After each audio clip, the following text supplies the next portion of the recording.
Hey, coucou tout le monde, ravi de vous retrouver en ce lundi pour enfin une nouvelle vidéo. Alors, je vais pas rentrer dans les détails de ma vie perso, etc.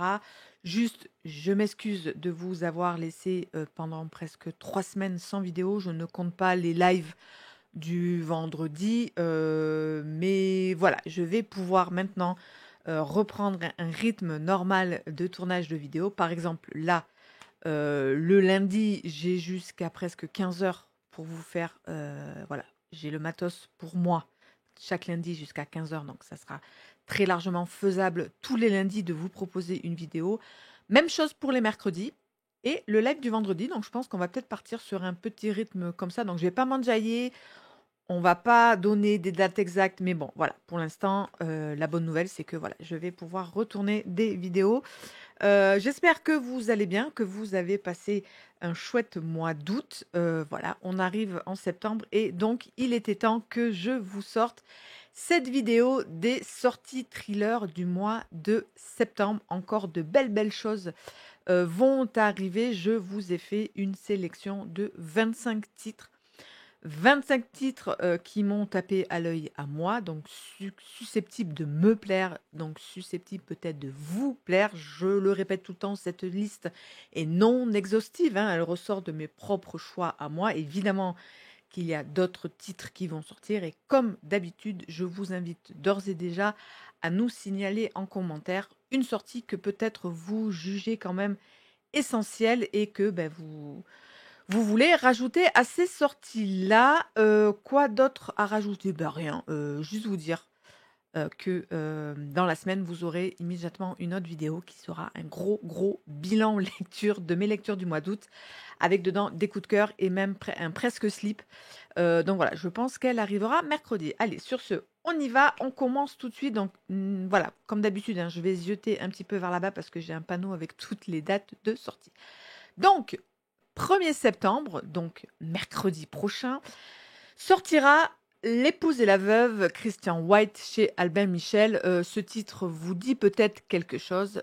Effectivement, j'ai eu la chance de pouvoir le lire quand il était sorti en exclusivité chez France Loisirs. Alors, on me demande de temps en temps ce système d'exclus France Loisirs. Alors, je suis pas trop au fait des choses. Juste que France Loisirs achète certains droits, des droits d'auteur, des droits de livres. Je sais par exemple qu'ils font avec Harlan Coben. Et comme ça, ils peuvent sortir les livres 6 mois à l'avance de certains titres. Et après, le fameux titre ressort 6 mois après dans la maison d'édition avec qui ils travaillent d'habitude. Donc voilà, c'est ce qui s'est passé avec ce titre et Albin Michel. Donc voilà, moi je vous invite à retourner tout simplement voir la chronique que j'avais faite sur ce titre. Si j'y pense, je vous la mettrai en barre d'infos. Voilà, vous aurez juste à cliquer et vous aurez tout de suite mon avis, mais je pense que vous vous souvenez que j'avais surkiffé ce titre. J'aime beaucoup cet auteur australien. De toute manière, j'avais beaucoup aimé Le Mystère Sammy Want et j'avais adoré ce roman dans lequel donc on est avec une femme. Donc on est en Australie, à Melbourne, et voilà, par un truchement de choses, une femme va se rendre compte que son mari avait peut-être une double vie, et voilà qu'il va disparaître, et ça va l'amener donc sur l'île d'enfance dans lequel vivait son mari, où ses parents avaient leur maison d'enfance. Et justement, sur cette île, à côté de ça, on va suivre l'histoire d'une autre famille, et une autre femme se rend compte que son mari aussi a peut-être des secrets, un pan un peu caché de sa vie. Et donc, on va suivre ces deux femmes.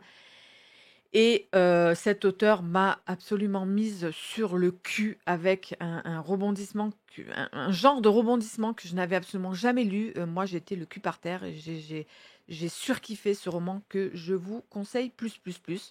Donc, il sort mercredi chez Albin Michel. Deuxième sortie, bah tiens, Albin Michel encore, mercredi aussi. De silence et de loup de Patrick Gain, je pense. Gain, je sais pas trop comment on dit Patrick Gain. On va le dire à la française. Patrick Gain. Excusez-moi, j'ai un cheveu. Chez Albin Michel, donc. Donc là, on va être un peu dans du polar, peut-être ethno-polar, puisqu'on va être dans une des villes les plus reculées de Sibérie, où il y a juste un bateau qui va pendant 3 mois. On peut y accéder seulement pendant 3 mois. Après ça, le village vit en totale autarcie. Et justement, on va suivre une équipe de scientifiques qui va là-bas pour faire des recherches. là-bas et notamment donc une scientifique que l'on va suivre, ça va être un petit peu l'héroïne.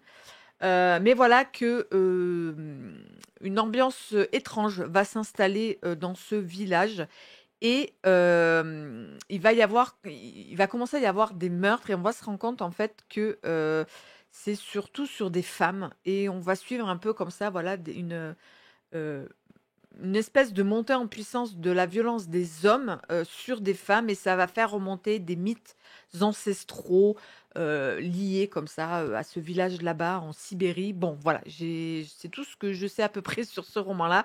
Bref, vous l'aurez compris, du thriller, ethno-thriller qui se passe là-bas au fin fond de la Sibérie, un peu comme ça en huis clos avec des scientifiques et des meurtres. Donc voilà, pourquoi pas si, celui-ci vous tente. Ensuite, ce roman-là, comment vous dire, hein, que voilà, moi c'est La Couve, le titre, la maison d'édition, un auteur espagnol, donc Haro Sens de la Mazza.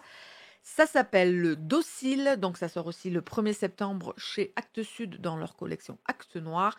Alors attention, on est avec un personnage récurrent, c'est l'enquêteur, un enquêteur récurrent, mais comme souvent, quand il y a des enquêteurs récurrents, je pense que l'histoire peut quand même se lire en elle-même. Et qu'est-ce qui m'a titillé dans cette sortie-là, c'est qu'on est avec un jeune homme qui, du jour au lendemain, plutôt bien sur tout rapport, hein, qui du jour au lendemain va assassiner une famille entière à coups de pierre.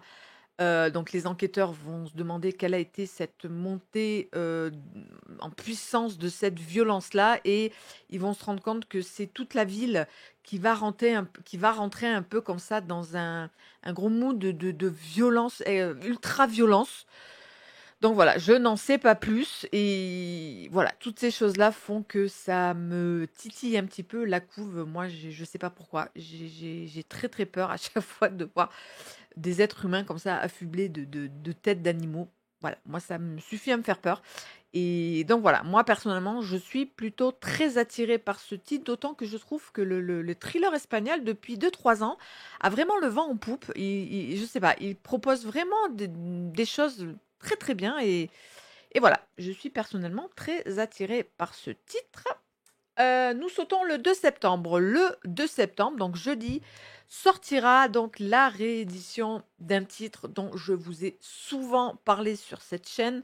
Je crois que j'en ai parlé dans le top des thrillers avec animaux. J'en ai parlé, je crois, dans le top des romans très addictifs avec beaucoup d'action où l'action démarre très rapidement. Voilà, il me semble que je l'avais cité aussi. Donc c'est Chasse à mort, c'est Dean Koontz. Donc ça ressort le jeudi 2 septembre chez Archipel, donc dans leur collection Archiport. Et si vous voulez complètement, si je veux complètement conclure, je vous dis donc le prix, il est proposé à 8,95 €. Et comment vous dire que pour 8,95 €, vous allez vous régaler. Vous le savez, je vous en ai beaucoup parlé, j'ai adoré ce roman.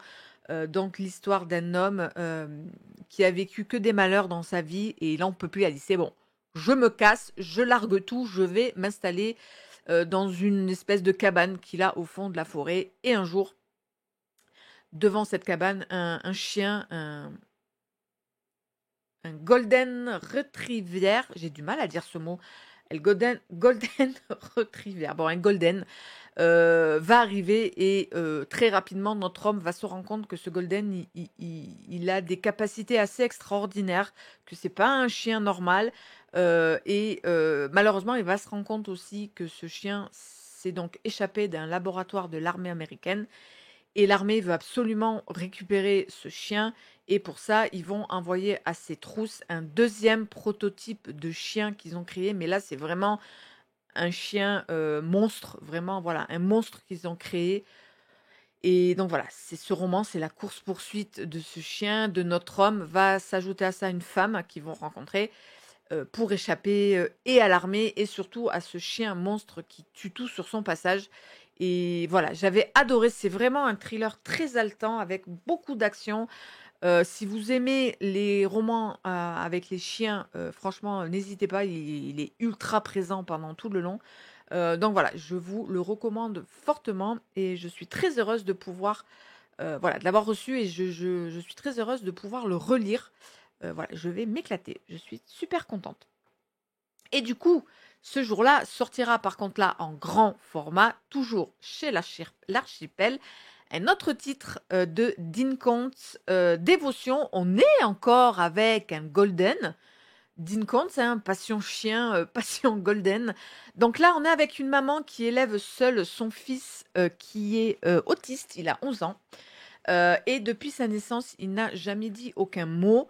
Et il ne trouve le bonheur qu'auprès de son chien, justement parce que ce chien, là aussi, a des dons. Ce chien a des dons de télépathie et il arrive à communiquer donc avec notre petit garçon. Et voilà, le petit garçon et le chien sont absolument inséparables. Sauf que le petit garçon va se rendre compte qu'il y a un laboratoire avec des scientifiques qui feraient des drôles de recherches et que peut-être la mort accidentelle de son papa n'est peut-être pas si accidentelle que ça. Et voilà, on va rentrer comme ça, encore une fois, dans une histoire qui peut un petit peu rappeler celle-là. Moi, je l'avais pas demandé. Je suis en train de me poser la question si je vais peut-être pas le demander à l'Archipel parce que j'ai surkiffé celui-là. Et là, on est un peu dans le même truc, hein, un humain avec un chien, avec un laboratoire, avec des scientifiques. Je sais pas, je vais voir, mais en tout cas, voilà, ces 2 titres, enfin, du moins celui que j'ai lu moi est bien et je sais pas, ces 2 titres me titillent donc ils sortent tous les 2 en 2 septembre. C'est bien, vous avez un petit peu le choix du roi, hein, soit la version poche, soit un grand format, mais en tout cas, c'est le 2 septembre. Le 2 septembre sortira un nouveau roman de chez Hugo Thriller, Nous étions les reines de Laurie Elizabeth Flynn. Donc là, on est avec ça va être un gros thriller psychologique sur une grosse base passé-présent, puisqu'on va être avec donc 2 copines de fac qui vont se retrouver, vous savez, 10 ans après leurs études, on fait une espèce de réunion d'anciens étudiants, d'anciens élèves. Elles redoutent un peu d'y aller parce que justement, 10 ans plus tôt, à la fac, il s'était passé quelque chose un soir et toutes les 2 étaient plus ou moins en cause dans cette histoire. Et justement, lors de la première réunion comme ça d'anciens élèves, elles vont recevoir un mot leur disant, bon, le classique, hein, je sais ce que vous avez fait 10 ans plus tôt, il serait temps que vous disiez la vérité, etc. Et donc, le récit va osciller entre un chapitre, on suit nos 2 femmes qui arrivent à la fac et 10 ans plus tard. Un chapitre 10 ans plus tôt, un chapitre 10 ans plus tard. Donc, faut aimer hein, les romans avec alternance temporelle comme ça. Et évidemment, tout le roman, je pense, va être basé autour de ce gros suspense. Mais qu'est-ce qu'elles ont fait, ces 2 nanas, 10 ans plus tôt? Voilà, je pense que ça va être là-dessus. À voir, hein, ça peut être du gros thriller psychologique basé un peu, si j'ai bien compris, sur la 4e de couve, sur les amitiés un petit peu toxiques comme ça. Donc à voir. Moi, je suis pas sûre honnêtement d'y aller vers celui-là, mais je sais qu'il y en a parmi vous qui peut-être aiment bien. Donc voilà, je vous l'ai mis. En tout cas, ça sort le 2 septembre. Nous restons le 2 septembre, sortira chez Belfond Noir Les Samaritains du Bayou de Lisa Sandelin, qui a l'air aussi très intéressant.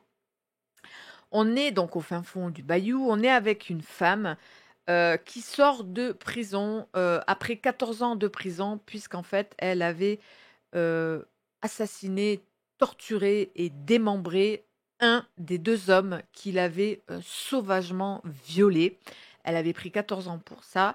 Mais voilà, elle ressort, elle est libre, elle a d'énormes envies encore de vengeance et de choper le 2e homme qui lui avait fait ça. Et oui, 14 ans encore après. Mais voilà, elle va quand même, elle a un plan en fait dans sa tête et elle va commencer par rentrer en tant que secrétaire dans un bureau d'un détective primé, on dit un cajoun, je pense que c'est ça les Noirs américains comme ça du fin fond du bayou, les cajouns, j'aime pas dire les faux mots. Bon bref, vous voyez.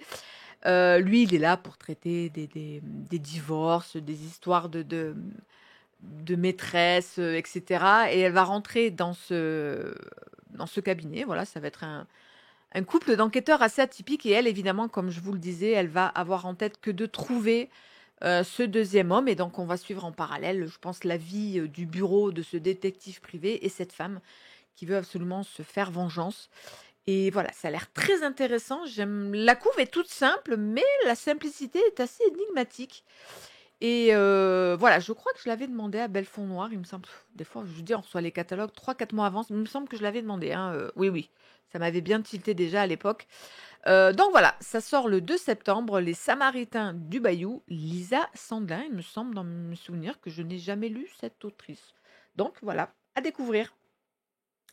Nous restons le 2 septembre, sortira dans cette collection, on le dit tout le temps, et vraiment, moi je suis vraiment pas fan de, de leur couverture, mais bon, c'est pas grave. C'est Au sombre de Suzanne Johnson, donc chez les Presses de la Cité dans leur collection Sans encre. Vous le voyez, s'il y a des post-it, c'est que je l'ai lu. J'ai beaucoup aimé. J'ai beaucoup aimé ce thriller autour de la disparition de l'enfant. J'ai beaucoup aimé parce qu'on assiste vraiment au moment de la disparition. Voilà, un petit garçon au bord de l'eau. Le papa était seul ce jour-là pour s'occuper du garçon. Il le quitte des yeux quelques secondes. Le garçon disparaît. Disparaît, oui. On va découvrir une de ses bottes dans la mer. Donc, pour la police, pas de mystère. Le gamin s'est noyé. Mais le papa, alors, le papa rongé par la culpabilité et le chagrin, va quand même émettre des doutes. Et aidé d'une voisine qui était une ancienne photographe photographe judiciaire. Voilà, donc elle se connaît un peu en enquête. Elle va l'aider. Et voilà, j'ai beaucoup aimé ce roman. J'ai surtout beaucoup aimé. Voilà, vous voyez, à un moment donné, j'ai arrêté de mettre les post-it. C'est pas non plus forcément bon signe. Mais j'ai beaucoup aimé vraiment la première moitié parce que c'est essentiel pour moi dans les thrillers avec disparition de l'enfant comme ça qui est du réalisme. Là, c'était vraiment le cas. Elle a vraiment su exprimer le chagrin profond de ce papa. J'ai vraiment aimé ça. Je vous en parle pas plus. Il fera partie évidemment d'un prochain bilan lecture que je vais donc vous tourner cette semaine. Mais voilà, moi j'ai vraiment bien aimé. Voilà, l'autrice après a décidé de partir dans quelque chose de très classique. Mais dans ce classique-là, ce classicisme-là, elle a plutôt bien fait. Et j'ai vraiment passé un bon moment. Il se lit très vite, hein, il est très court, hein, on est sur du 279 pages. Mais voilà, l'écriture était très belle, très juste. Voilà, ça sonnait très juste. Moi, c'est ça que j'ai besoin dans un thriller avec les enfants. Il faut que ça sonne juste. Et là, c'était le cas. Donc déjà, bon point pour ça. Donc honnêtement, il était très très correct. J'ai passé un bon moment de lecture avec celui-ci. Sortira aussi alors non, on est sauté au 8 septembre. Le 8 septembre sortira un autre roman Actes Sud dans leur collection Âtre Noir, L'été, la nuit de Jan Costin Wagner. Donc c'est traduit de l'allemand. On est encore sur la disparition de l'enfant puisque là donc on est avec un petit garçon qui va disparaître lors d'une brocante. Pareil, sa maman va le quitter des yeux à peine quelques secondes. Il va disparaître et les témoins disent avoir vu un homme avec 2 peluches qui semblaient attirer l'enfant. Bref, on se demande qui c'est et quand les enquêteurs vont mener l'enquête, ils vont se rendre compte qu'il y a déjà eu comme ça des disparitions d'enfants ou pareil dans les témoignages, les témoins avaient vu un homme comme ça jouer avec 2 peluches. Donc voilà, ça a l'air assez énigmatique. Je crois qu'on est là en plus avec un duo d'enquêteurs. J'aime bien comme ça qu'on est avec un duo qui mène l'enquête et disparition de l'enfant. Et voilà, plutôt énigmatique. Actes Sud qui pour moi, alors je n'aime pas aussi employer ce terme valeur sûre, mais quand même, voilà, je sais que les thrillers Actes Sud sont quand même sélectionnés, je pense, assez durement. Et s'ils ont mis celui-là, c'est peut-être gage quand même d'une certaine qualité. Et voilà, si j'ai l'occasion, honnêtement, je me jetterai dessus. Voilà. Nous restons le 8 septembre. J'étais passée au 8? Oui, 8-9, non. Le 8 septembre sortira un roman chez Rivage Noir. Il s'agit de Sarah Jane de James Salis qui me titille aussi un petit peu. On est au fin fond donc des États-Unis, une petite bourgade des États-Unis. Et donc, on est avec Sarah Jane, qui a eu un peu une vie un peu tumultueuse hein, durant son adolescence. Stup, violence. Je crois même qu'il y a carrément eu suspicion de crime. Voilà, vraiment un parcours assez chaotique. Et Sarah Jane, on lui a affublé un surnom, alors un peu méchant, puisque on la surnomme mignonne. Alors que apparemment Sarah Jane est tout sauf mignonne, hein, puisque voilà, elle a, d'après ce que j'ai compris, alors je dis pas qu'elle est moche, mais elle a été très marquée vraiment par son passé. Mais voilà que par un truchement de choses, elle va rentrer, elle va être petite stagiaire dans le petit poste de shérif de cette ville. Et justement, le shérif va avoir une certaine affection pour Sarah Jane. Il va la prendre sous son aile. Il va lui apprendre les codes du boulot. Sarah Jane qui vraiment a ce besoin un peu comme ça de rédemption, d'oublier son passé et de partir un peu plus vers le bien.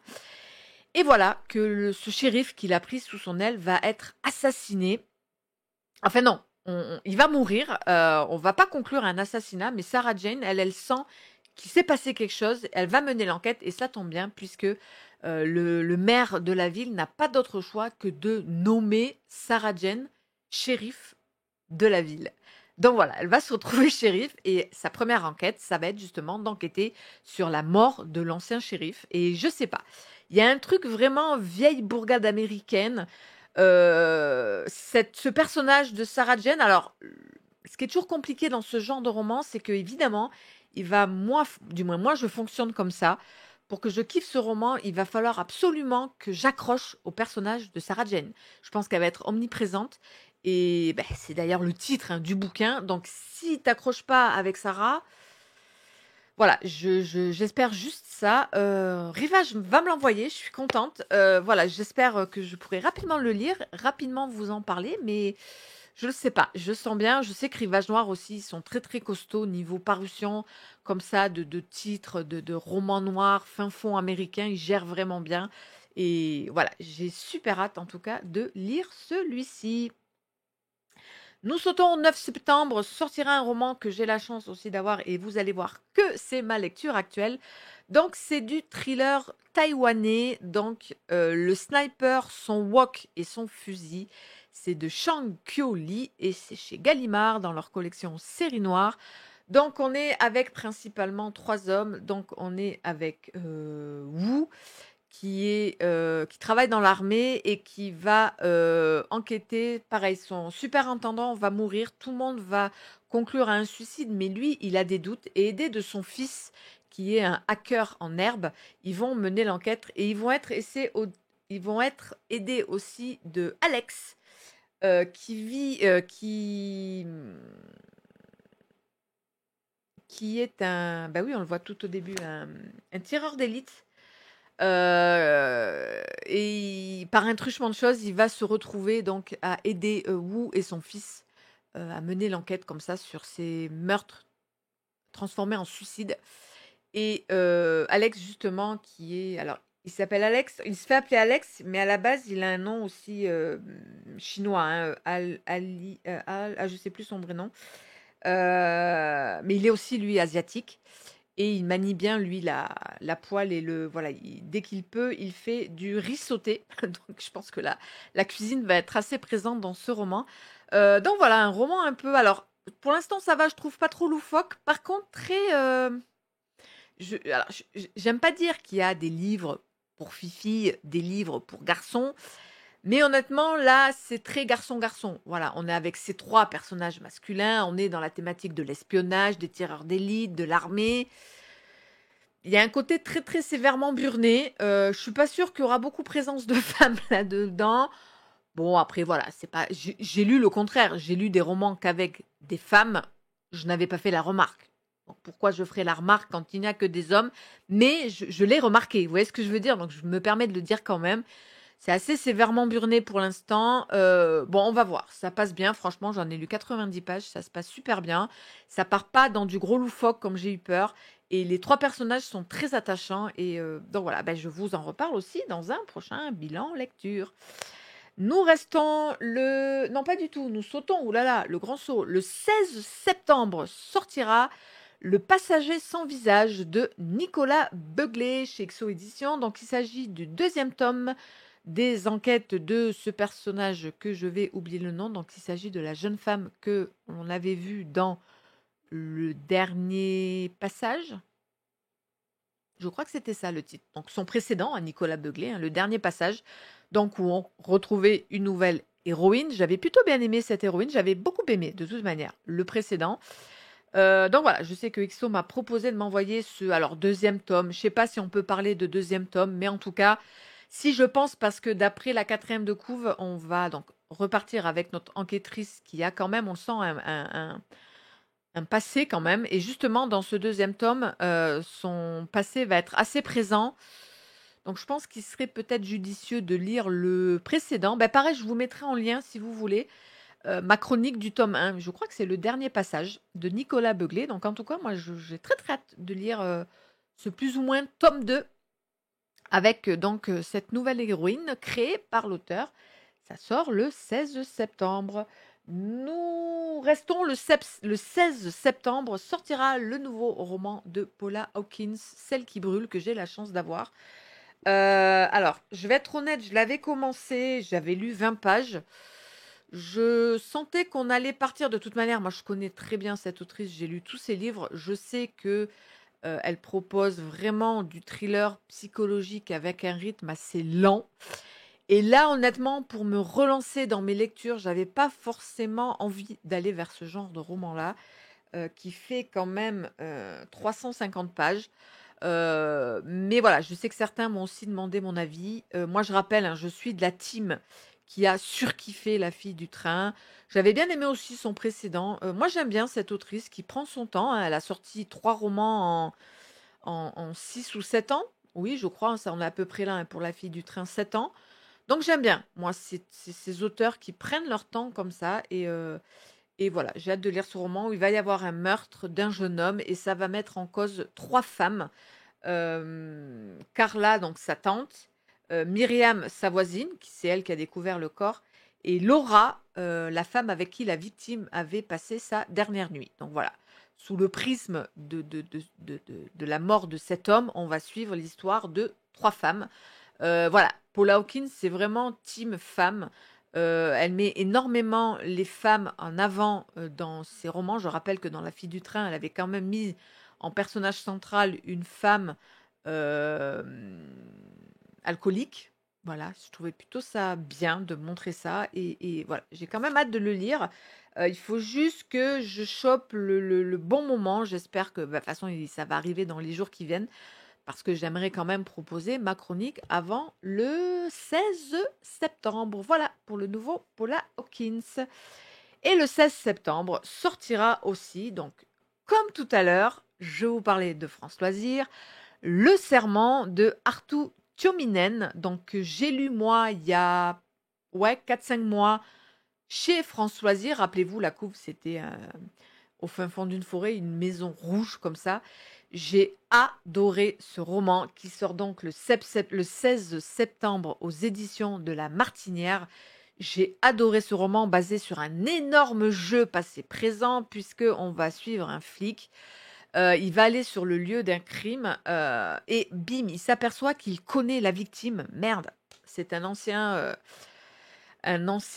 garçon qui était dans son école et voilà, c'était compliqué la relation entre deux, on va dire. L'un martyrisait l'autre. Je ne vais pas rentrer plus dans les détails. Le problème, c'est qu'on va trouver le présumé coupable, puisqu'on va le retrouver dans la neige avec un couteau. Et bim, le présumé coupable, il le connaît aussi. C'était son meilleur ami quand ils étaient jeunes. Et justement, lui et son meilleur ami avaient toujours affaire à celui-là qui vient d'être assassiné. Et donc, il va y avoir un gros jeu où on va retourner dans le passé pour suivre le passé de ces 3 garçons et pourquoi on en est arrivé là, au meurtre de l'un des 3. J'ai adoré ce roman finlandais. Vraiment, l'ambiance finlandaise est très présente. Je trouve que la psyché des 3 garçons-hommes, est très bien mise en avant. J'ai vraiment beaucoup aimé ce roman. Je ne peux que vous le recommander. Je répète, par contre, il faut vraiment aimer les thrillers basés sur un gros jeu passé-présent, d'autant que je me rappelle, les chapitres sont assez longs à chaque fois. Voilà, vous avez 40 pages sur le passé, 30 pages sur le présent, 50 pages sur le passé, bim, 50 pages sur le présent. Voilà, c'était assez des blocs comme ça, passé, présent. Faut vraiment aimer ça. C'est fait sans aucune subtilité. Voilà, c'est vraiment des gros blocs. Allez, Là, je t'emmène dans le passé. Là, je t'emmène dans le présent. Là, je t'emmène. Mais j'ai surkiffé. L'assemblage final est super bien fait. Voilà, j'ai beaucoup, beaucoup aimé ce roman que je ne peux que vous conseiller. Personnellement, je préférais peut-être La Cour Françoisire, qui était quand même plus explicite, hein, cette maison finlandaise rouge sous la neige au fin fond d'une forêt. Bon, là, je comprends l'idée des trois, c'est des chardons, hein, je crois. Je comprends évidemment l'idée de ces trois chardons qui poussent un peu comme ça. Ah, oui, c'est bien aussi. La métaphore des trois chardons est forte aussi. J'avais eu un énorme affect pour ces trois bonhommes-là et waouh, je vous le recommande. Franchement, ça sort le 16 septembre aux éditions de La Martinière, Le Serment du Finlandais Arttu Tuninmen.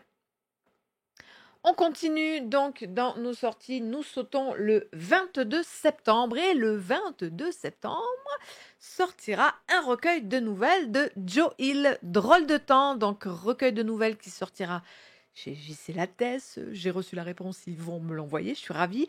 Alors, vous savez, je ne suis pas adepte des nouvelles. Mais là, on est sur 4 nouvelles. Donc sur un gros livre comme ça, je me dis, bon, elles vont être quand même assez denses. Peut-être on va partir sur des nouvelles de 200 pages, peut-être, donc ça va. Et donc des nouvelles basées un petit peu sur des phénomènes météorologiques, puisque je me souviens que dans une de ces nouvelles, il va être question d'un homme qui va... je ne sais plus ce qui va se passer, il va être envoyé... Ah oui, lors d'une chute en parachute. Il va atterrir sur un nuage solide. Voilà, qui reste solide. Et le voilà, lui, sur ce nuage solide. Ça a l'air un peu fou. Et moi, c'est surtout la dernière nouvelle. Ben justement, je crois qu'elle s'appelle Pluie. Donc, tout à coup, on est aux États-Unis et il va y avoir une pluie avec des espèces de gros pics comme ça qui tombent. Une pluie de pics. À mon avis, tu te prends sur la gueule, tu meurs. Donc des pluies comme ça de gros pics et qui va s'étendre. Non seulement ça va s'étendre aux États-Unis, mais sur la planète entière. Et waouh, celui-là, elle me tente bien. Les deux autres, je sais plus trop. Je sais plus trop la. Non, c'est pas bon. Je sais plus trop les deux histoires, mais voilà. Du Joe Hill, donc du gros fantastique évidemment, basé autour de phénomènes météorologiques. Et voilà, j'ai plutôt hâte de recevoir ce chouette recueil de nouvelles qui sortira donc le 22 septembre. Le 23 septembre, le lendemain, sortira le nouveau roman de Joe Nesbo que j'ai eu le plaisir de recevoir. Donc ça s'appelle Leur Domaine. Encore Gallimard dans leur collection série noire. Alors on s'est rendu compte pendant le live, est-ce que vous voyez la voiture en surbrillance? Et cette voiture a évidemment son importance puisque ce roman commence, on est donc en Norvège, on est donc avec une famille, les parents et les deux frères, Karl qui a 16 ans et Roy qui a 17 ans. Mais malheureusement, lors d'un retour de fête, les parents vont avoir un accident, d'où la voiture. Leur voiture va tomber dans un ravin. Les parents vont mourir et c'est Roy, donc le grand frère de 17 ans, qui va essayer de mener la barque de la maison. Pour ça, il va rentrer, il va trouver un boulot dans une station-service, voilà, pour se nourrir lui et son frère. Mais son petit frère, lui, décide de partir faire ses études. Il a la possibilité de partir faire ses études au Canada. Et le roman commence donc vraiment des années plus tard, où le grand frère, lui, il vivote un petit peu comme ça désespérément dans sa station-service. Mais le petit frère, lui, de retour du Canada, il a vraiment réussi sa vie puisqu'il est devenu un grand constructeur d'hôtels de luxe. Mais le retour de cet enfant prodigue va réveiller de vieilles rancœurs et les secrets de famille remontent à la surface. Tandis que les murs du palace peinent à s'ériger, les cadavres s'amoncellent. Voilà, donc on va être vraiment, je pense, sur les secrets de ces deux frères, peut-être les secrets du meurtre de leurs parents. Je remonte un petit peu la voiture. Et voilà, alors j'avais enlevé, mais il y avait un bandeau de Stephen King qui disait, voilà, Stephen King qui avait adoré ce roman, mais je crois que je l'ai la phrase. Voilà, on comprend que Stephen King ait trouvé ce roman original et spécial et qui n'a pas pu le lâcher jusqu'à la fin. On est quand même sur un gros bébé de 640 pages.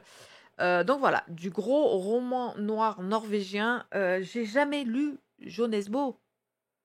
À un moment donné, ma cocotte, quand tu te rencardes sur le thriller nordique, à un moment donné, faut tenter Jo Nesbø, mais je sais qu'il est avec un personnage récurrent. J'ai jamais su comment prendre sa saga. Et là, je me dis, bim, un one-shot. Est-ce que ça serait pas intéressant de découvrir cet auteur norvégien sous le prisme d'un one-shot? Peut-être. Je pense que ça peut être une bonne idée, d'autant qu'on va pas être sur du thriller pur et dur, je pense. Ça va être plus je pense, du roman noir. Donc voilà. En tout cas, c'est à sortir le 23 septembre chez Gallimard. Je vais essayer aussi de le lire avant le 23 septembre pour vous en parler.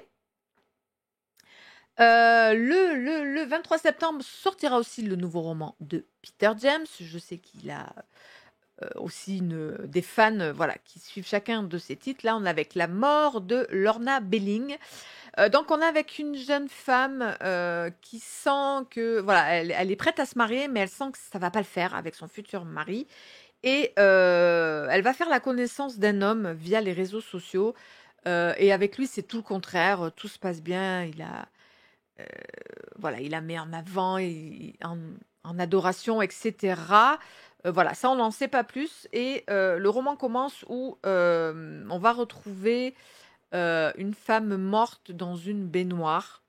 On va suivre les enquêteurs qui mènent l'enquête. Et voilà, est-ce que ça a un rapport avec l'histoire de la mariée ou justement on va soupçonner de ce nouveau meurtre, on va soupçonner très rapidement le marié, mais nos enquêteurs vont se rendre compte que c'est peut-être pas aussi simple que ça et qu'il y a voilà, un autre homme caché sous ce truc-là. Bon, bref, ça va être du gros thriller un peu domestique, je pense, psychologique. Donc voilà, moi je suis pas forcément très attirée, mais je vous l'ai mis parce que je sais qu'il y a beaucoup de fans de Peter James. Et voilà, sachez que le 23 septembre sortira son nouveau thriller, La mort de Lorna Belling, et ça se passera chez Fleuve Noir. Le 23 sortira aussi chez Plomb le nouveau roman de François-Xavier Dillard. Ça s'appelle L'enfant. Attendez, je mets une petite pause parce que j'avais un papier où j'avais noté quelques trucs.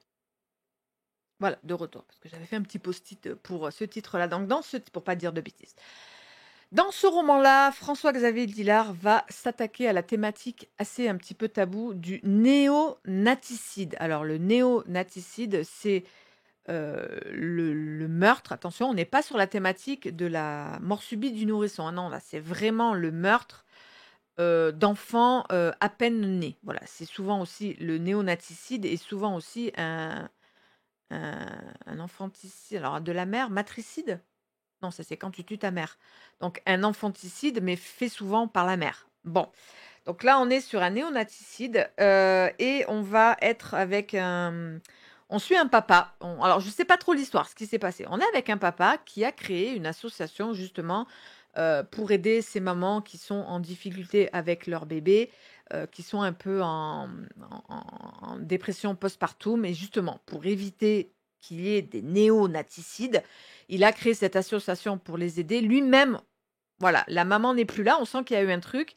Et il a un fils qui est handicapé parce que justement, il s'est passé quelque chose lors de la naissance de son fils. Je crois que la maman est en hôpital psychiatrique. Bon, tu sens déjà un petit truc, hein, le gamin en est ressorti handicapé. Et il va y avoir une histoire, vous savez, de ces bébés reborn. Vous savez, ces bébés qui paraissent ultra réalistes. Alors, je ne sais pas qui a ce bébé, si c'est le fils ou la maman. Bon, bref, je ne sais pas trop. Et il va y avoir la disparition de nourrissons. Et quand les enquêteurs vont mener l'enquête, ils vont se rendre compte que les parents avaient tous accès à cette association. Et donc voilà, on va faire le lien entre la disparition des enfants, pas meurtre, hein, disparus, on ne sait pas ce qui leur est arrivé, et cette association. Et voilà, on va suivre, je pense, ce papa, son fils, cette histoire des bébés reborn. Voilà, François-Xavier Dillard, il est vraiment spécialisé dans tous ces meurtres au sein de les familles licides, hein. Il avait fait les meurtres frères, sœurs, il avait fait les meurtres déjà parents, fils, il avait fait les meurtres mères, voilà, c'est le spécialiste là-dedans. Et là, donc, il s'attaque aux néonaticides. Donc, voilà, à voir. Moi, je suis pas trop fan du style de l'auteur. J'accroche pas vraiment beaucoup, mais pourquoi pas celui-là, à voir, à voir, à voir. La thématique, moi, quand même, alors c'est délicat de dire m'intéresse. Non, évidemment, mais vous voyez ce que je veux dire. Bon, voilà, vous voyez ce que je veux dire. J'insiste pas plus. On continue. Le 23 septembre sortira chez les éditions des Equinox Green Man de David Class. Donc, on va être un peu sur un thriller, pas écologique, mais oui, un thriller dans lequel donc un homme va commencer à perpétuer des attentats de masse. Il va rentrer en communication avec les enquêteurs et il va leur expliquer qu'en fait, lui, pour sauver la planète, il n'y a pas d'autre solution. Il faut se débarrasser des êtres humains. Donc voilà, il va continuer ses actes de terrorisme de masse. Et on va suivre le flic qui veut tout faire pour l'arrêter, mais notre flic va se rendre compte peu à peu, il va un petit peu commencer à adhérer aux idées du terroriste, donc terroriste écologiste 2.0, je sais pas trop comment l'appeler. Mais bon, il perpétue quand même des meurtres, donc il faut quand même l'arrêter. Mais voilà que notre flic commence un petit peu à adhérer aux idées du terroriste. Donc voilà, je sais pas où ça va nous mener. Donc voilà, du thriller terroriste, écologiste, un peu fin du monde, post-ap fin du monde. Donc voilà, pour la planète comme pour les humains, le temps est compté. Gridman a choisi son camp. Donc voilà, à voir, ça peut être aussi intéressant. Je connais pas du tout cet auteur, donc je sais pas qu'est-ce que ça vaut au niveau écriture, mais à voir, à voir. Toujours le 23 septembre du thriller français, c'est Céline de Rohani qui sort Les Beaux Mensonges. C'est chez les Presses de la Cité, donc c'est la première enquête de Céleste Ibar. Donc, Céleste Ibar, elle travaillait à la BRI de Paris, mais il va y avoir... elle va être complètement défigurée, je sais plus suite à quoi. Elle va être complètement défigurée. Je sais plus qu'est-ce qui se passe. Bref, parce qu'il faut pas que je confonde avec un... Oui, bon, je sais plus ce qui se passe. Bref, elle est complètement un petit peu défigurée, je crois, marquée. Alors, ils disent qu'elle est marquée. Je sais pas si elle est marquée physiquement ou psychologiquement. Bref, elle va se retrouver à la PJ de Nantes, où elle va devenir quand même capitaine de police, mais à la PJ de Nantes. Manque de bol, sa première intervention, elle va intervenir sur donc un homme qui est en train de fracasser la gueule de sa femme. Elle va, voilà, elle va l'arrêter avec violence, etc. Sauf que pas de bol, elle ne le savait pas. Cet homme, c'est un des brigadiers de la PJ de Nantes. Donc ça la fout un peu mal, mais bon, voilà, lui, ce connard, il a fait ça, donc elle l'a arrêté, hein, c'est normal, hein. Mais voilà, ça démarre un peu mal pour elle à la PJ de Nantes, va être un peu isolée, mais elle va devoir mener l'enquête dans le milieu un peu, je crois, Rupin, une femme, je sais plus trop qu'est-ce qui s'est passé. Voilà, bon, bref, une héroïne qui a l'air très intéressante. Pareil, je pense que dans ce genre de roman, il va falloir immédiatement accrocher au personnage de Céleste Ibar, hein, qui je pense va être assez omniprésente dans ce roman. Voilà, c'est une autrice que j'ai jamais lue, que j'aimerais vraiment lire, et je suis contente puisque les Presses de la Cité va me l'envoyer. Donc voilà, j'ai très hâte de lire le premier tome des enquêtes de Céleste, et ça sort le 23 septembre. Bon, voilà, le nouveau Bernard Werber. Je sais que certains d'entre vous l'attendent aussi avec une certaine impatience. La prophétie des abeilles. Werber, vous le savez, c'est Albert Michel. Donc là, on va être avec... donc on va se rendre compte que les abeilles avaient prédit toute la fin de l'humanité. Elles savent déjà ce qui va se passer pour l'humanité, donc ça intéresse certaines personnes. Et voilà, on va partir, si j'ai bien compris, peut-être voyage dans le temps. Alors, je sais pas si c'est des vrais voyages dans le temps ou si Werber va faire comme d'habitude, partir comme ça en mélangeant fiction, vrais faits, mais en tout cas autour de ce phénomène des abeilles, qui apparemment aurait tout compris. Voilà, moi je connaissais, hein, l'importance des abeilles dans tout le système, euh, animal, naturelles de la planète. Je sais qu'elles ont un gros, gros rôle dans l'écosystème. Voilà, je pense que Bernard Werber est parti de ça pour après partir. Voilà, on sait dans quoi il part Bernard Werber. On accroche ou pas à ses idées, à ses suppositions, à ses prédictions. C'est souvent ça, Werber.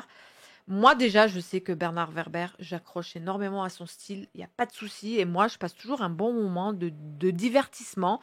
J'accroche ou pas à ses propositions d'idées, hein. On accroche ou pas, il faut bien ouvrir ses chakras avec Werber, ça c'est sûr.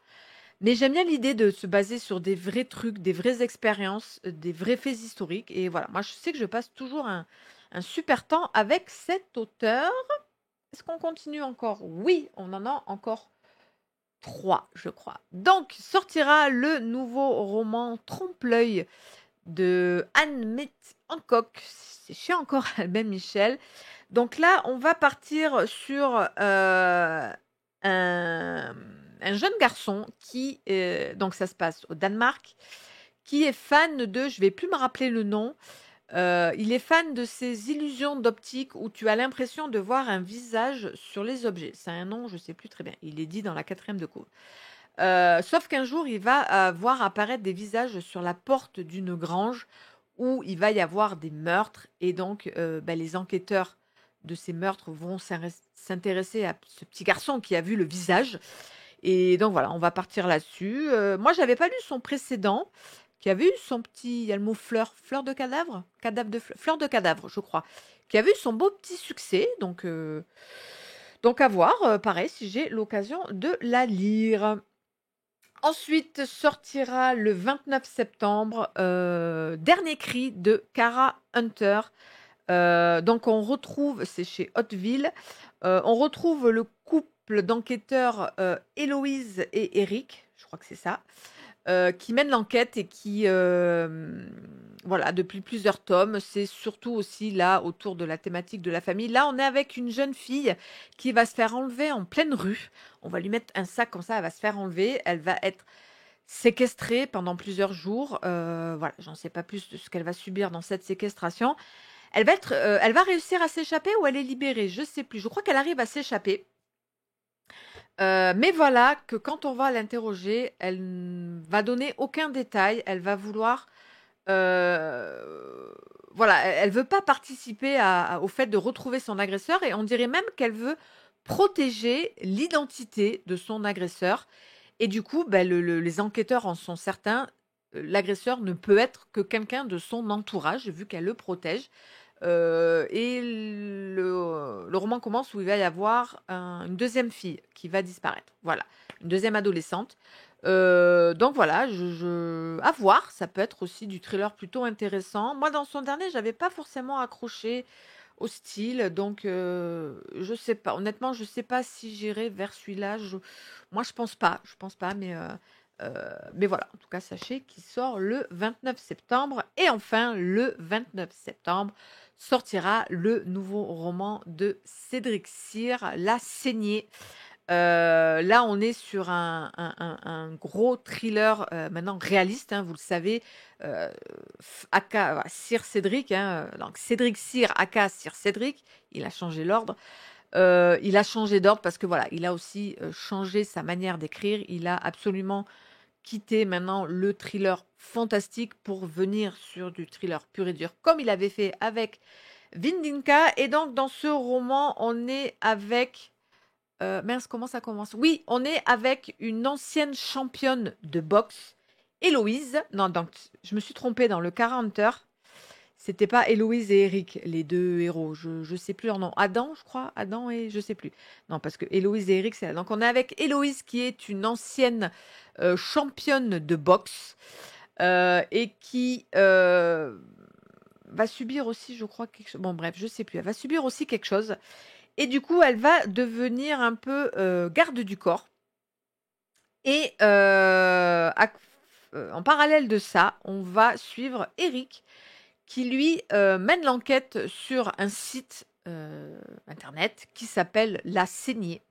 Et dans ce site, La Saignée, vous pouvez visionner des vraies scènes de torture, de tabassage et de viol, je crois, mais plus vraiment des trucs voilà, d'archi-violence. Donc, c'est un nom, ça, du Snuff Movie. Du Snuff Movie, je crois que ça s'appelle comme ça.